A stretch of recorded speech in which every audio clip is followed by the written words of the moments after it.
thank you for voting in my poll last week for what kind of video you'd like to see. So I'm just going to talk a bit today about skincare for beginners. So what sort of things you're looking for if you're just starting to invest in your skincare. First thing you want to do is identify what skin type you are. So we've got 5 different skin types: dry, sensitive, oily, combination and normal. So basically you just want to have a little look at your own face, have a look if you've got any dry areas at all, oily areas, spot any sensitivity. That could be redness, acne, if you know that you're sensitive to more product, and then normal, as it says. But you can have a little bit of dryness and oiliness if you do have normal skin. It's completely normal for it to fluctuate between those then. Once you've identified what skin type you are, you want to look at cleansers and moisturisers. They're the most important thing in your skincare routine. I mean, you've got your toners, your serums, your oils, but they're the basics that you want to be using every day. So if you do tend to suffer from dry sort of skin, you want a really nourishing cleanser basically. One of my favourites is the Liz Earle cloth polish, but another favourite of mine is the N-Spa hot cloth polish. That's from Asda's. Comes with the muslin cloth to use, and it's got cocoa butter and essential oil and neroli in it. It's also got vitamin A, vitamin E and vitamin B5, which are really, really good for helping just nourish the skin, really help boost your collagen production to keep it hydrated and make sure that you don't get that dryness all the time. And especially by using the muslin cloth, you are gently exfoliating any of that away as well. If you have more of an oily complexion, you're going to want to look for something like an oil-free cleanser, maybe a gel-based cleanser, something like that.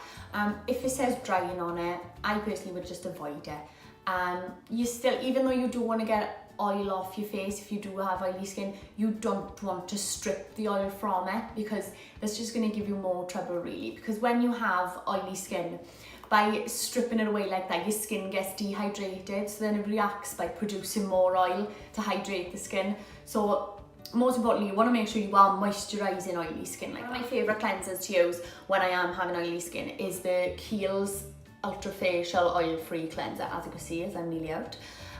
It's such a lovely cleanser, leaves your skin feeling really tight and refreshed, and does take away that oiliness without feeling dry. Now both the products I've just shown you are suitable for sensitive skin as well. So when you do have sensitive skin, you can sort of as well identify if you are more on the dry side or the oily side. So it's just sort of going with what that base skin type is. So once you've got your cleanser, you can obviously just pop it in your hands, put it over your face, wash it off with water. But as I mentioned, some of these come with the muslin cloths, which are really good. They just add that extra level of exfoliation into your cleansing routine. I also really love these cellulose sponges. They look a bit like Pringles at the moment, they're a bit dry.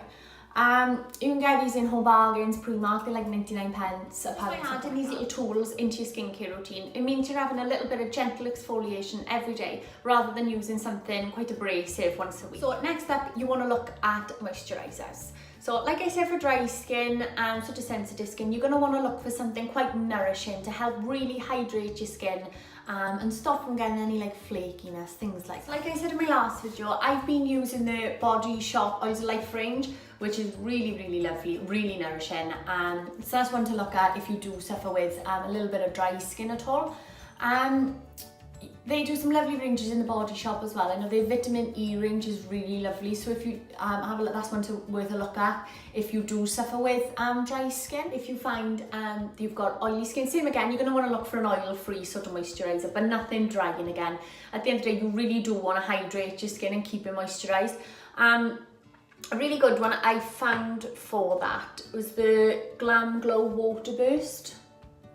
Lovely moisturiser, smells really nice, and it does help hydrate your skin without leaving you feeling like you're really suffocating under a thick moisturiser. Again with moisturisers, as I said, the cleansers, if you do suffer with sensitive skin or you've got any problems with acne, things like that, you're going to want to look for what sort of base skin type you have and go with that.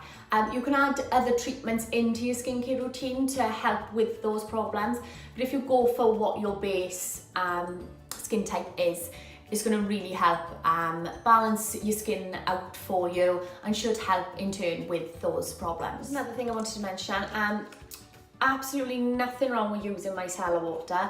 I love it myself for taking my makeup off, but you don't want to use this as your main cleanser because it does get all of the impurities off for you, but you're not really getting that deep clean that your skin needs. So as well as your cleanser and your moisturiser, a really important step in your skincare is making sure that you've got sun protection on your face. Obviously you don't want to get any sun damage, anything like that that's going to make you get premature fine lines or damage the tone of your skin.